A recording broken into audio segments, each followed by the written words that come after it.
Hi friends, मैं प्रवीण खारी। Friends, आज की हमारी game once again FIDE candidates tournament की है। यहाँ मुकाबला वाकई में काफ़ी नेक टू नेक है और सबसे टॉप पोजीशन पर राजू गुकेश वर्सेस यान न्याची के बीच में फाइट चल रही है। तो इन दोनों खिलाड़ियों के बीच में 10वें राउंड में आमने सामने एक मुकाबला भी हुआ था। तो चलिए इस मुकाबले को देखते हैं। यहाँ E4 के साथ यहाँ न्यासी ने शुरू किया। E5 का रिस्पॉन्स यहाँ गुकेश का आया। Knight F3, knight C6, then bishop B5।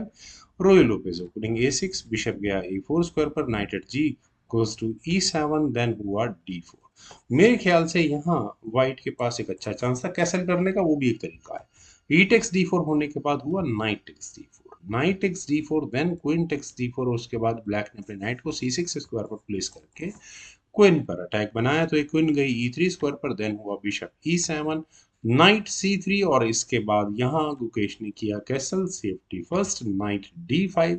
और फ्रेंड्स यहाँ से आई मस्ट से किस तरह के मूव आएंगे आने वाले समय में, लेकिन वो बहुत लंबी बात है। उससे पहले पहले हाँ, गुकेश ने अपने इस बी पॉन को आगे पुश करके बिशप पर अटैक बनाया। बिशप गया वापस B3 स्क्वायर पर, देन हुआ नाइट A5 और यहाँ बिशप को लेने की तैयारियां तो है। मेरे ख्याल से व्हाइट के पास सही समय था कैसल करने का, लेकिन यहाँ कैसल ना करके नियात्सी ने अपनी क्वीन को G3 स्क्वायर पर प्लेस किया और एग्जैक्टली इस पॉइंट पर night x B3 was on खेला जा सकता था। लेकिन पहले यहाँ बिशप को D6 स्क्वायर पर ले जाकर क्वीन पर अटैक बना, लेकिन नो इश्यूज। बिशप आया 4 स्क्वायर पर बाय नियात्सी। बिशप एक्शंस आस्किंग है, करने ही पड़ेंगे। Bishop takes F4, queen takes F4, then D6 और इसके बाद यहाँ अब कहीं जाकर गुकेश का आया कैसल।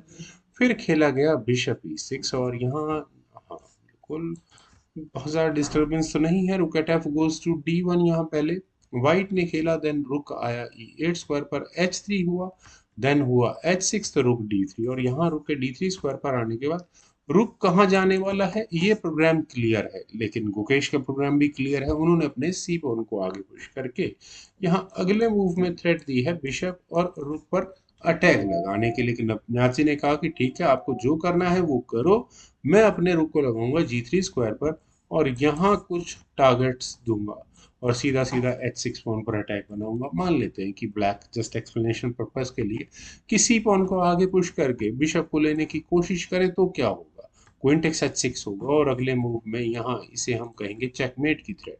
इमीडिएटली क्वीन भी नहीं आ सकती बिकॉज ऑफ दैट नाइट, तो G6 ही एकमात्र डिफेंस बचता है। लेकिन इसके बावजूद यहाँ खेला जा सकता है नाइट F4 और नाइट के F4 स्क्वायर पर आने के बाद फ्रेंड्स कुछ इस तरह की चेकमेट काफी डेंजरस हो सकती है। मान लेते हैं कि अगर यहाँ ब्लैक सी टेक्स B3 के लिए जाएगा तो नाइट H5 स्क्वायर पर ही जाएगा और यहाँ ये चेकमेटिंग थ्रेट यहाँ बिल्कुल एग्जैक्टली मिलेगी ही मिलेगी। तो अब ब्लैक के लिए बेस्ट पॉसिबल मूव जो मुझे नजर आते हैं वो है क्वीन मैन्यूअर के। क्वीन आइदर D7 या F6 जिस भी स्क्वायर पर जाएगी रिजल्ट सेम होने वाला है। क्यों सेम होने वाला है? मान लो क्वीन F6 स्क्वायर पर गई भी तो नाइट टेक्स G6 होगा और यहाँ डिस्कवर्ड चेक का खतरा होगा। ऑब्वियस एफ टेक्स G6 का मतलब ही होगा कि रुक G6 चेक और ये मेट होगी, मतलब मेट ही माने जाएगा क्योंकि फिलहाल तो क्वीन और रुक पर फॉक है। और इनफैक्ट अगर यहाँ इमेजिनेशन यूज करें और ब्लैक ने अपनी क्वीन को E7 स्क्वायर पर रखा होता एग्जैक्टली इसी वेरिएशन के साथ, तो अगले मूव में कुछ इस तरह का मूव होता कि किंग को F7 स्क्वायर पर लाना होता और इसे चेकमेट कहा जाता। लेकिन चलते हैं अब एक्चुअल गेम पर। तो यहाँ गुकेश ने पहले अपने किंग को मूव किया और क्वीन का इस डेंजरस अटैक को लगने ही नहीं दिया और इतनी देर में यहाँ नपन्यासी को मौका मिला अपने सी पॉन को आगे पुश करने का और बिशप को बाहर निकालने का। नाइट टेक्स B3 फाइनली किया गया। A takes B3, bishop takes D5, E takes D5 और फ्रेंड्स अब हो चुकी है ठीक ठाक गेम आ चुकी है। यहाँ क्वीन आई D7 स्क्वायर पर, देन हुआ B4, सी takes B4, queen takes B4 और फ्रेंड्स क्वीन टेक्स B4 का मतलब देखते हैं क्या होगा। रुक आया E5 स्क्वायर पर, पॉन पर अटैक है तो पॉन का डिफेंस हुआ क्वीन से, उसको D4 स्क्वायर पर ले जाकर क्वीन गई A7 स्क्वायर पर, देन हुआ रुक D3। यहाँ क्वीन एक्सचेंज करनी है तो गुकेश ही करे, रुक E2 नहीं करनी।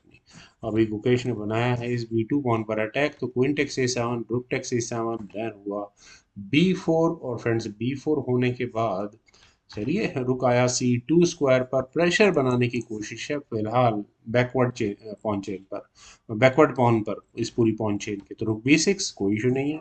यहाँ अपने रुक को अटैकिंग स्क्वायर्स पर ले जाने की तैयारी है, बिल्कुल आपको समझ में आ गया होगा। किंग H7 यहाँ पहले गुकेश ने किया, रुक गया E8 स्क्वायर पर, तो रुक C7। और अब यहाँ पॉन्स को बचाना वैसे भी बहुत मुश्किल होने वाला है। तो अब ठीक है, व्हाइट के सामने क्वेश्चन है किस पॉन को ले, जिसको चाहे उस पर वो अटैक बना सकता है। गुकेश के पास भी फुल चांसेस है पॉन्स को लेने के। रुक A8 की ऑप्शन को यहाँ न्यासी ने चुना, तो गुकेश ने यहाँ किया rook takes C3। Rook takes C3 होने के बाद हुआ rook takes C3, rook takes A6, रुक गया C4 स्क्वायर पर, rook takes D6, rook takes B4, then रुक आया B6 स्क्वायर पर। और फ्रेंड्स, चार पॉन्स, रुक एंड गेम, इक्वल पॉन्स है, रुक एंड गेम है, मोस्ट प्रोबेबली इक्वल ही होती है गेम।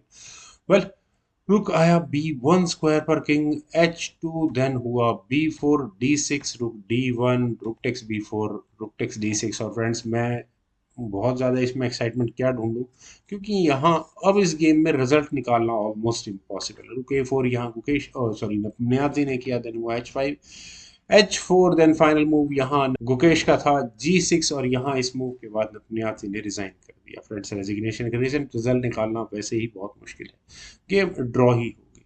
तो कितना नेक टू नेक फाइट यहाँ इस टूर्नामेंट में चल रही है फ्रेंड्स। मुझे उम्मीद है आपको भी आज की मेरी प्रेजेंटेशन पसंद आई होगी। तो आप लोग वीडियो को लाइक, शेयर और सब्सक्राइब इस चैनल को ज़रूर करें। आपके कमेंट सजेशंस का मुझे बेहद इंतजार रहेगा। Thank you for watching and bye for now.